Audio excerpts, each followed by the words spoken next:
देशात अगोदरच लोकशाही धोक्यात आली आहे आणि जर पुन्हा पंतप्रधान नरेंद्र मोदी यांच्या हातात सत्ता गेली ते मात्र उरली सुरलेली लोकशाही सुद्धा संपेल अशी भीती उद्धव बाळासाहेब ठाकरे युवा शिवसेनेचे सचिव वरुण सरदेसाई यांनी व्यक्त केली आहे। मिरजेत आयोजित करण्यात आलेल्या शिवसेना संवाद मेळाव्यात सरदेसाई बोलत होते। राज्यातला कारभार बघितल्यावर महाराष्ट्राला न शोभणारे असे काम राज्यात सुरू आहे।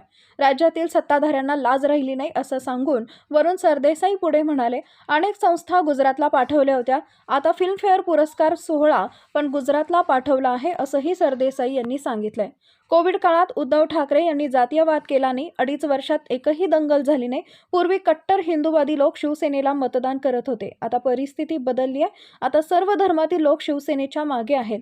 भाजपला भीती आहे की निवडणुका घेतल्या तर हे लोक महाविकास आघाडीला मतदान करतील अशी भीती वाटत आहे, म्हणून निवडणुका लांबवत आहेत असंही सरदेसाई यांनी सांगितलंय। यावेळी शिवसेनेचे सांगली जिल्हा संपर्क प्रमुख नितीन बानुगडे पाटील, शिवसेना नेता तानाजी सातपुते, शिवसेना नेते सिद्धार्थ जाधव, जिल्हा प्रमुख संजय विभूते, शहर प्रमुख चंद्रकांत मैगुरे, महादेव मगदूम, महादेव हुलमान, केदार गुरव, दिलीप नाईक, महिला आघाडीचे जिल्हा प्रमुख मनीषा पाटील, शहर अध्यक्ष शाकिरा जमादार, सरोजनी माळी, सुगंधा माने, स्नेहल माळी यांच्यासहित शिवसैनिक मोठ्या संख्येने उपस्थित होते। हे मुंबई राहिलेले पण गेल्या आठवड्यात जे फिल्मफेअर पुरस्कार झाले ते पण कुठे पाठवले? गुजरात। आणि या सगळ्याच्या मागचे सूत्रधार 40 गद्दार पण कुठे पळाले? गुजरात। त्यामुळे आपणच आता कुठेतरी विचार करण्याची गरज आहे की निवडणुकांच्या आधीच जर अशी परिस्थिती असेल तर उद्या जर परत एकदा मोदी साहेबांच्या हातामध्ये सत्ता गेली तर आपल्याकडे जी काही उरली सुरलेली लोकशाही आहे ती देखील संपून जाईल।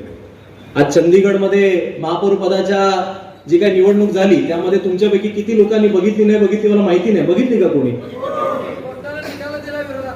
आपकडे 20 आप आणि काँग्रेसकडे 20 मतं होती, 16 मतं भाजपकडे होती आणि जो निवडणूक अधिकारी होता तो भाजपचा एक पदाधिकारी होता, जे त्यांच्या मायनॉरिटी सेलचा पदाधिकारी होता। निवडणूक होत असताना त्यांनी थेट कॅमेरा समोर काँग्रेस आणि आपची 8 मतं फोडून टाकली आणि 16-12 असा निकाल देऊन भाजपचा महापौर विजयी केला। त्याचं अभिनंदन भाजपचे राष्ट्रीय अध्यक्ष जे.पी. नड्डांनी ट्विटरवर केलं।